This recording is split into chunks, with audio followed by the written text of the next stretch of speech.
नमस्कार दोस्तों, आज हम बात करेंगे हेरिटेज फूड लिमिटेड स्टॉक्स के बारे में और हम आपको इस स्टॉक्स के ऊपर लगातार अपडेट देते हुए चल रहे हैं।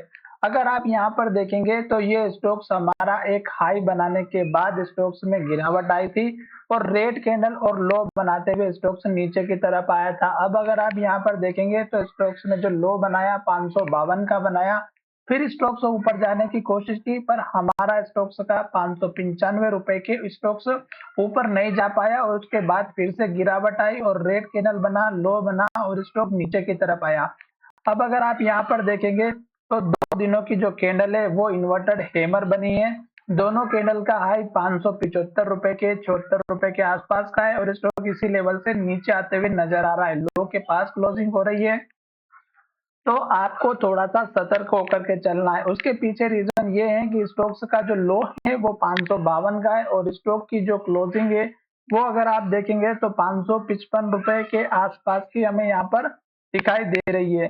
तो इस वजह से एक तो इस स्टॉक्स में 55-60 के आसपास की लेवल है और यहाँ पर अगर आप देखेंगे तो 552 का अगर ये लेवल टूटेगा तो और गिरावट होगी।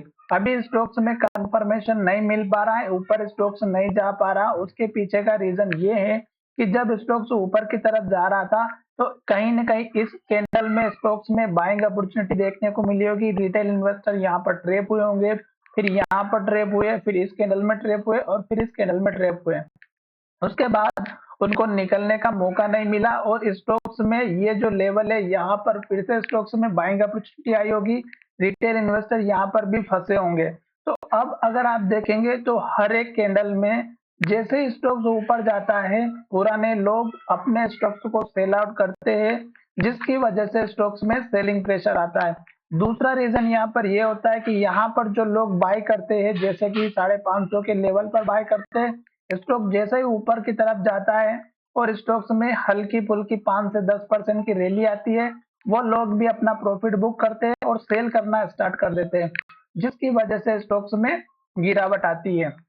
अब आपको इन्हीं बातों का ध्यान रखना है और लेवल का वेट करना है। अभी स्टॉक्स जब तक इस कैंडल के ऊपर क्लोजिंग ना दे दे स्ट्रॉन्ग वॉल्यूम के साथ में 575 के ऊपर, और अगर स्टॉक नीचे की तरफ जाता है 552 के और इसके नीचे क्लोजिंग होती है तो स्टॉक्स में ये गिरावट और भी कंटिन्यू दिखाई दे सकती है।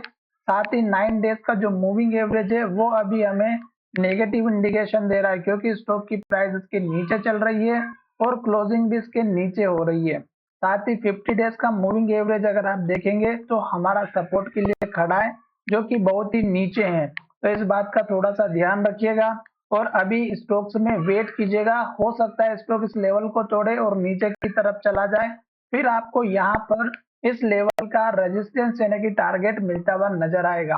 तो साथ ही स्टॉक्स नीचे की तरफ जा रहा है, ये लो टूटेगा तो फिर गिरावट आती हुई नजर आएगी। तो चलिए वीडियो को विराम करते हैं। धन्यवाद।